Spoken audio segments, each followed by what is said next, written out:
Me friends and ఫ్యామిలీతో సరదాగా బయటకు వెళ్ళటానికి కారు లేదా అయితే వెంటనే ఈ నెంబర్కి కాల్ చేయండి.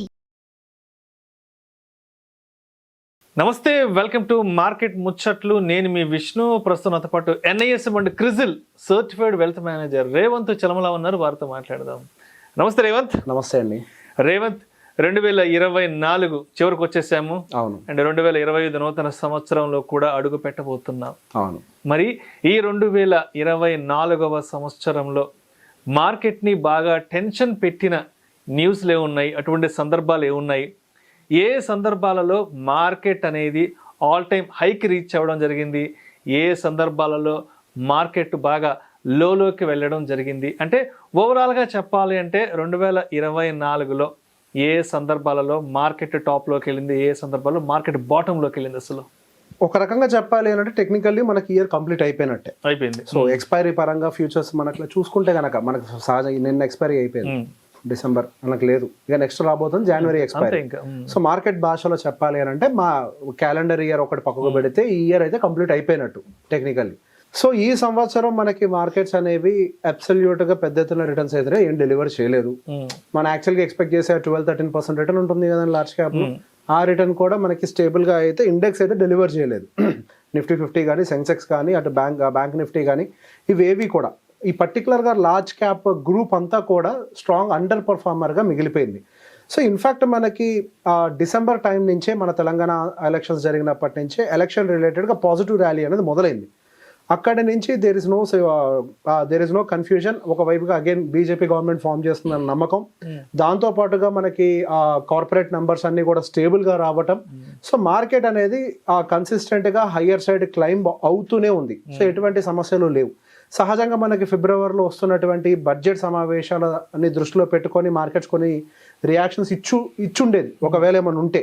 కాకపోతే అది ఒక ఇంటర్మ్ బడ్జెట్, ఎలక్షన్ ఉంది కాబట్టి ఇంటర్మ్ బడ్జెట్ కాబట్టి మనకి ఎటువంటి అప్డేట్స్ అందులో కూడా లేకపోవడంతో మార్కెట్ అనేది స్టేబుల్గా జస్ట్ ప్రీ ఎలక్షన్ ర్యాలీ, ఒక రకంగా ప్రీ ఎలక్షన్ ర్యాలీ లాగానే హయ్యర్ సైడ్ మూవ్ అవటం అయితే గమనించాం.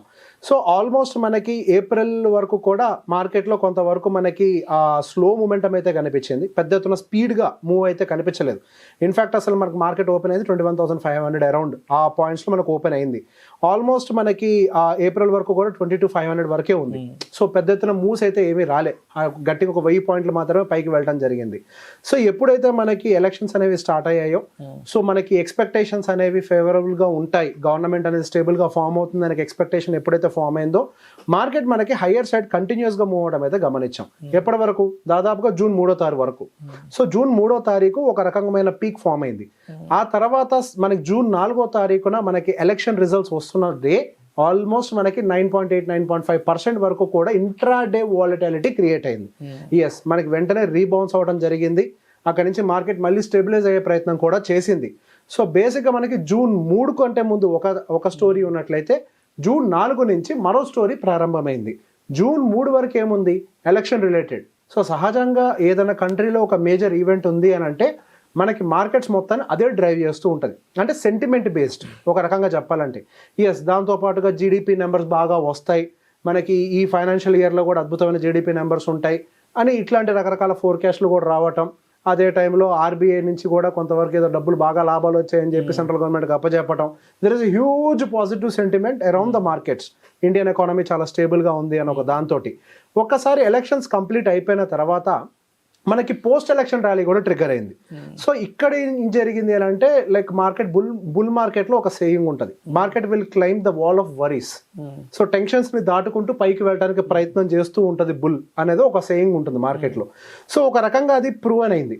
సో అదే టైంలో మనకి అదానీ రిలేటెడ్ ఇష్యూస్ కూడా, హిండెన్బర్గ్ అగైన్ అదానీ మీద ఎలిగేషన్స్ ని క్రియేట్ చేశారు. అండ్ అదే టైంలో మనకి సెబీ చైర్పర్సన్ మీద కూడా ఎలిగేషన్స్ ని క్రియేట్ చేశారు.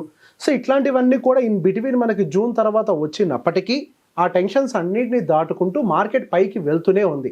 అండ్ అదే టైంలో మనకి యూఎస్లో ఇన్ఫ్లేషన్ ఫియర్ కూడా కొంతవరకు ఉంది. ఇంట్రెస్ట్ రేట్ కట్స్కి సంబంధించి ఆ టైంలో ఒక అడ్వాంటేజ్ ఏం జరిగింది అంటే ఇంట్రెస్ట్ రేట్ కట్స్కి సంబంధించి కొంత పాజిటివ్గా మాట్లాడారు. రానున్న రోజుల్లో మనకి పర్టికులర్గా అప్పుడే మనకి డిసెంబర్లో interest rate cut, November interest rate cuts అని అప్పుడే అనౌన్స్ చేశారు ఆ మూమెంటంలోనే. అండ్ అదేవిధంగా 2025 సంవత్సరంలో కూడా మంచి ఇంట్రెస్ట్ రేట్ కట్స్ ఇస్తాము అని ఈ మాటలు కూడా చెప్పడంతో ఆ టైంలో మనకి ఐటీ ప్యాక్ కూడా ర్యాలీలో జాయిన్ అయింది. అప్పటి వరకు ఐటీ సెగ్మెంట్ అనేది ర్యాలీలో లేదు. సో ఐటీ అనేది మనకి ఇండెక్సెస్కి హెవీ వెయిట్స్గా ఉంటుంది కాబట్టి ఐటీ సెగ్మెంట్ అంతా కూడా సో టోటల్ మార్కెట్ని అప్ సైడ్ పుష్ చేయడం మొదలుపెట్టింది. అండ్ దాదాపుగా మనకి సెప్టెంబర్ వరకు కూడా ఆల్మోస్ట్ సెప్టెంబర్ 2-3 తారీఖుల వరకు కూడా there is no looking back అన్నట్టుగా వన్ సింగిల్ డైరెక్షన్లో మార్కెట్కి పైకి పరుగులు పెడుతూనే ఉంది. సో ఎప్పుడైతే 26,258 నిఫ్టీ హై మార్కెట్ టచ్ చేసిందో అక్కడి నుంచి మనకి సెల్లింగ్ అనేది ట్రిగ్గర్ అయింది. ఆ సెల్లింగ్ ట్రిగ్గర్ చేయడానికి again there are different parameters and different reasons. Yes, ఇంతకుముందు ఏదైతే సెంటిమెంట్ ఉందో సెంటిమెంట్ కంటిన్యూ అవ్వాల్సిన అవసరం లేదు. ఎలక్షన్ రిలేటెడ్ సెంటిమెంట్ అంతా కంప్లీట్ అయిపోయింది. అండ్ యూఎస్ ఎలక్షన్స్ కూడా ఆల్మోస్ట్ అప్పుడు కంప్లీట్ అయిపోయినాయి. రిజల్ట్ కూడా ఏదో కొద్దిగా 1 డే గ్యాప్ తోటి ఉన్నట్టుంది. ఆల్మోస్ట్ కంప్లీట్ అయిపోయింది. అక్కడ కూడా ఏం పెండింగ్ లేవు. అప్పుడు మనకి సరిగ్గా ఎఫ్ఐఎస్ ఎంటర్ అయ్యారు. సో దీన్ని మనం ఒక ప్రాఫిట్ బుకింగ్గా ఫస్ట్ అయితే చూడాలి. సో బేసిక్గా మనకి ఆ స్ట్రాంగ్ బుల్ ర్యాలీ రీసెంట్గా మనకి ఎప్పుడు మొదలైంది? దాదాపుగా 2022 జూలైలో మొదలైంది. అప్పుడు దాదాపుగా నిఫ్టీ మనకి 15,357 దగ్గర ఉంది. అక్కడి నుంచి 26,277 వరకు కూడా సింగిల్ స్ట్రెచ్ ర్యాలీ జరిగింది. పెద్ద ఎత్తున డిప్స్ జరగలేదు. ఆ లోన్ ఇంకా మళ్ళీ 2022 తర్వాత బ్రేక్ చేసే ప్రయత్నం జరగలేదు. మార్కెట్ దానికంటే ముందు కొంత కన్సాలిడేట్ అయినప్పటికీ అక్కడి నుంచి మనకి వన్ సింగిల్ డైరెక్షన్లో మూవ్ అవ్వటము. ఎస్, అంత డైరెక్షన్ మూవ్ వస్తే ఏం జరుగుతుంది? అందరూ ప్రాఫిట్స్లో ఉంటారు. సార్ రీటైలర్స్ అంటే మధ్య మధ్యలో 2023లో 24లో ఎంటర్ అయి ఉంటారేమో కానీ చాలామంది, కానీ ఎఫ్ఐఏలు కానీ బిగ్ ప్లేయర్స్ కానీ ఇన్స్టిట్యూషన్స్ కానీ వీళ్ళందరూ ఎప్పటి నుంచో మార్కెట్లో ఇన్వెస్టెడ్గా ఉంటారు. దానికి తోడు ఎర్లీ ఇన్వెస్ట్మెంట్ తీసుకొని ఉంటారు. ప్రాఫిట్స్ అన్ని కూడా ఆల్మోస్ట్ నియర్ టు డబుల్ వరకు కూడా వెళ్ళిపోయినాయి వితిన్ 2 ఇయర్స్లోనే. సో అక్కడి నుంచి సడన్గా వాళ్ళు సెల్లింగ్ అనేది యాక్సలరేట్ చేయడం మొదలుపెట్టారు. సో ఎంతటి డిఐఏ సపోర్ట్ మనకి మార్కెట్లో వస్తున్నప్పటికీ, డిఐఏ సపోర్ట్ అంటే రీటైలర్ సపోర్ట్ వస్తున్నప్పటికీ ఎఫ్ఐఎస్ ఏదైతే యాక్సలరేషన్ తోటి సెల్లింగ్ చేస్తున్నారో దాన్ని ఆఫ్సెట్ చేసడం అనేది చాలా కష్టమైపోయింది. సో ఇన్ బిట్వీన్ ఒక్కసారి సరే వాళ్ళు సెల్లింగ్ చేస్తున్నారు, అది ప్రాబ్లం లేదు, ఎక్కడో చోట ఆపుతారు కదా, ఈ ఎక్స్పెక్టేషన్ అందరికీ ఉంది. ఒక చోట ఆపుతారు, స్టెబిలైజ్ అయిపోద్ది అని. ఇదంతా స్టెబిలైజ్ అయ్యే టైంకి మార్కెట్లో మరో బాంబు జీడిపి నెంబర్స్ వీకర్ అయిపోయింది. రైట్, మొన్నటికి మొన్న జీడిపి నెంబర్స్ వీకన్ అయిపోవటము అండ్ ఆర్బీఐ డిసెంబర్లో కూడా ఎటువంటి ఇంట్రెస్ట్ రేట్ కట్స్ ఇవ్వకపోవటము.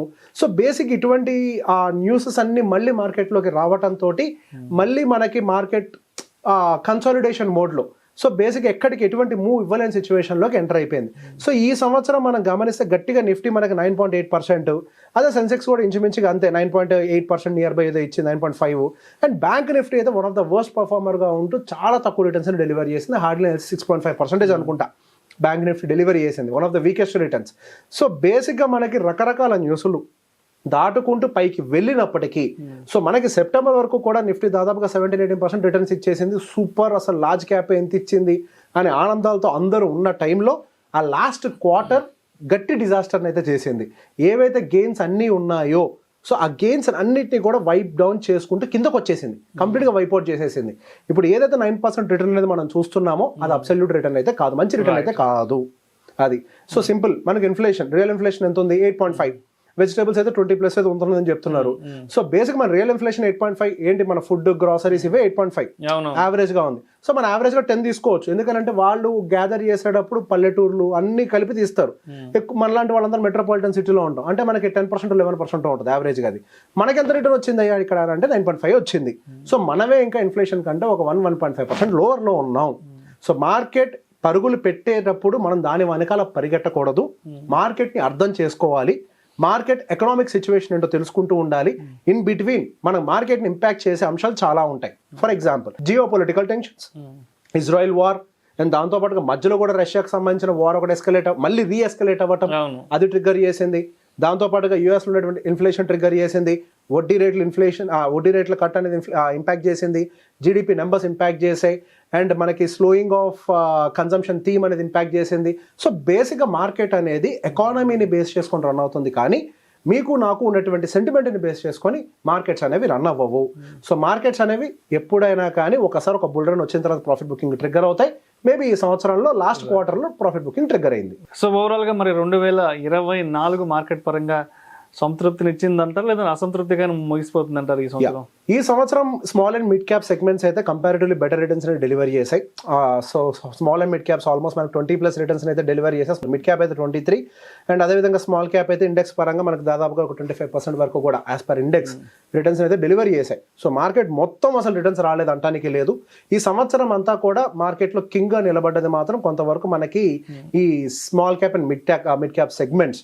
ఎస్, సెక్టోరియల్లోకి వెళ్తే మళ్ళీ వేరే సెక్టార్స్ కూడా మనకి 40% ఇచ్చినవి ఉన్నాయి, సపరేట్ గా మాట్లాడదాం, మళ్ళీ కన్ఫ్యూజ్ అవుతారు. సో మార్కెట్ క్యాప్ వైజ్ గా మాట్లాడినప్పుడు ఓవరాల్ గా చూసుకుంటే యావరేజ్ రిటర్న్ మనకైతే ఒక 15% గా ఉండొచ్చు. స్మాల్ మిడ్ లార్జ్ అంటే ఒక మల్టీ క్యాప్ గా మనం పరిగణిస్తే ఒక 15% గా అయితే ఉండొచ్చు. నేను అదే చెప్పేది, యావరేజ్ రిటర్న్ మనం ఎక్స్పెక్ట్ చేయాల్సింది 15 మించి చేయకూడదు అని. Thank you so much Revanth. Thank you అండి. 2024లో ఇండియన్ స్టాక్ మార్కెట్ అనేది ఏ విధంగా పెర్ఫామ్ చేసింది అండ్ ఏ సెక్టర్లు ఎటువంటి రిటర్న్స్ ఇచ్చే అంశం గురించి చక్కగా తెలియజేశారు. Thank you so much Revanth. Thank you అండి.